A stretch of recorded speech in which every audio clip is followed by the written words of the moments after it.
Говорят, ночью наш мир обретает особую красоту. Большие города прекрасны в свете ночных огней. Проезжающие автомобили напоминают ожившую новогоднюю гирлянду. Маленькие населенные пункты в темное время суток выглядят мирно и уютно. Загородные трассы загадочны, манят романтикой путешествий.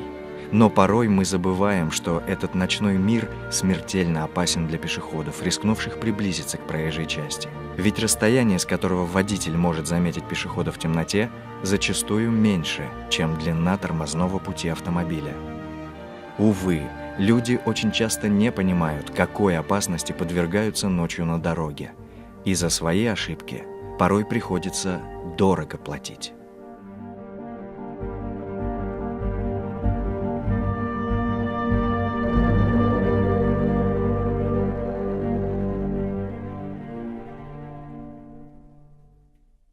С 1 июля 2015 года вступили в силу изменения в пункте 4.1 правил дорожного движения.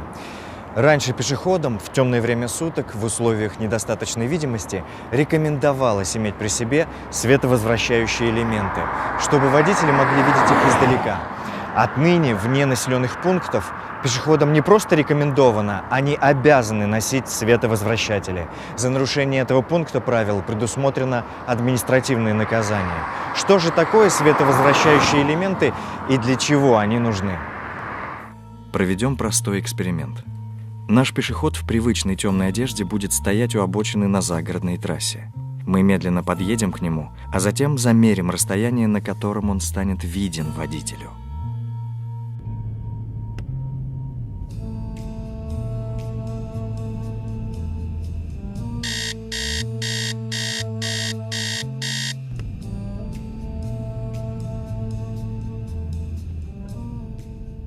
45 метров. Между прочим, именно такой тормозной путь проходит по сухому асфальту автомобиль, едущий со скоростью 60 км в час. Если скорость окажется хотя бы чуть-чуть выше или дорога будет мокрой, автомобиль не успеет остановиться. А ведь на трассе автомобили ездят со скоростью 90 км в час и выше. Ночные пешеходы часто не отдают себе отчета в том, какому риску сами себя подвергают. Вспомним, как устроен человеческий глаз. Когда человек находится в темноте, его зрачок расширяется, и он начинает различать плохо освещенные предметы.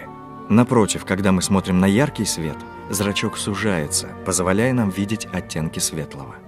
Так вот, у пешехода, идущего по ночной дороге, зрачки расширены, и он отчетливо различает все вокруг. Поэтому часто люди ошибочно думают, что они хорошо видны со стороны. На самом же деле, водитель за рулем видит лишь участок дороги, освещенный ярким светом фар. Его зрачки сужены, и он абсолютно не различает оттенков в темноте. До тех пор, пока свет фар не высветит пешехода целиком, человек на дороге остается для водителя абсолютно невидимым, как призрак. Исправить эту ситуацию можно двумя способами. Либо пешеход должен иметь при себе яркий источник света, либо он должен отражать свет фар с большого расстояния и не куда-нибудь в сторону, а точно в направлении водителя. Как известно, отражать свет может любая глянцевая поверхность, например, простое зеркало. Проблема в том, что зеркало отражает свет под углом. Угол падения равен углу отражения. И если направить зеркало точно на водителя, то он увидит свет собственных фар и сразу заметит пешехода. Но если зеркало повернуто хотя бы на несколько градусов в сторону, в темноте оно оказывается незаметным. А можно ли создать такую поверхность, которая всегда будет отражать лучи света именно туда, откуда они пришли? Такая поверхность называется световозвращатель, катафот или фликер. По легенде, английский рабочий Перси Шоу изобрел его, увидев, как светятся глаза кошки в темноте.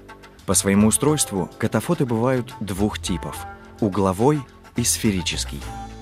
Первый – это полимерная пленка, на которую нанесены маленькие прозрачные призмы-пирамидки. Луч света, попавший на призму, дважды отражается от ее граней и разворачивается на 180 градусов. По такой технологии изготавливаются, например, наклейки, значки, световозвращатели для велосипедов. Сферические катафоты устроены иначе. Они состоят из тысяч микроскопических стеклянных шариков, нанесенных на ткань.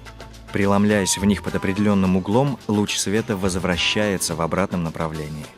Этот метод удобен при изготовлении, например, нашивок на одежду. Как видите, обе технологии достаточно сложные. Ведь если призмы или шарики будут хоть чуть-чуть неправильной формы или сделаны из некачественного материала, катафот работать не будет. Каждый катафот имеет определенный коэффициент световозвращения. Чем выше этот коэффициент, тем качественнее фликер. К сожалению, сегодня в магазинах и на рынках часто можно встретить дешевые подделки. Такие световозвращатели почти незаметны в свете фар, и толку от них немного. Современные световозвращающие элементы могут быть самых разных видов. Жилеты, кепки, брелоки, наклейки, значки, пояса, браслеты и так далее. Производят их из световозвращающей пленки, которую доставляют на производство в больших рулонах. Из этой пленки можно вырезать фигуры, наклеивать на предметы, поверх нее можно наносить текст, рисунки, а школьница из Татарстана Яна Гадельшина даже разработала креативный проект – клеить световозвращающую пленку на пластиковые бутылки от молока. Когда молоко выпито, из пластика можно вырезать прекрасные браслеты для ношения в темное время суток. Ну что же, проведем еще один эксперимент. На этот раз наш пешеход наденет всего лишь 2 световозвращающих браслета. Такие браслеты очень удобны, безразмерные, затягиваются сами, и их всегда можно носить с собой. Посмотрим, помогут ли они водителю увидеть пешехода издалека.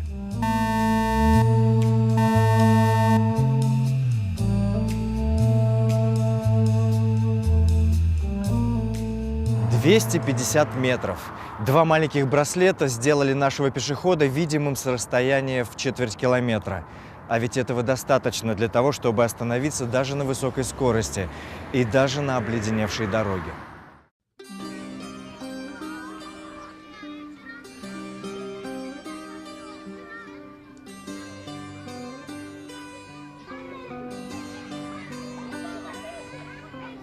Дети. Самые беззащитные участники дорожного движения. Они с огромным удовольствием носят различные фликеры, веселые наклейки, значки, подвески. С точки зрения ребенка яркий, а тем более светящийся в темноте элемент одежды – это красиво. Отчего же взрослые стесняются носить то, что может спасти их жизнь? Издревле россияне привыкли носить темную невзрачную одежду, отчасти из-за холодных зим, отчасти из-за дорожной грязи и пыли. Во многих странах взрослые, даже пожилые люди охотно одеваются в яркие цвета – желтый, красный, голубой, зеленый. С их точки зрения, одеть на себя яркий световозвращающий аксессуар – это модно и стильно. Пора и нам перенимать этот опыт. Ведь в зоне риска ночью оказываются не только пешеходы или велосипедисты, но и сами водители, которые по какой-то причине вышли из автомобиля. Например, подкачать колесо. Почему бы каждому водителю не возить с собой световозвращающий браслет или жилет? На всякий случай. Почему бы каждому человеку, знающему, что вечером он может оказаться на дороге, не иметь при себе хотя бы световозвращающий значок? А если вы позаботились о себе, позаботьтесь и о своих родных, о детях, ведь безопасность не может быть немодной. Безопасность пешеходов в первую очередь дело рук самих пешеходов. Никто не обязан заботиться о нас на дороге, если мы сами о себе не заботимся. Поэтому, выходя на проезжую часть дороги, даже на пешеходном переходе и на зеленый сигнал светофора, нужно вначале предварительно убедиться, что это безопасно. Посмотреть налево, потом направо. Двигаясь ночью по трассе, важно идти навстречу движению автомобилей и иметь при себе световозвращающие элементы, ведь они могут спасти вам жизнь. Берегите себя.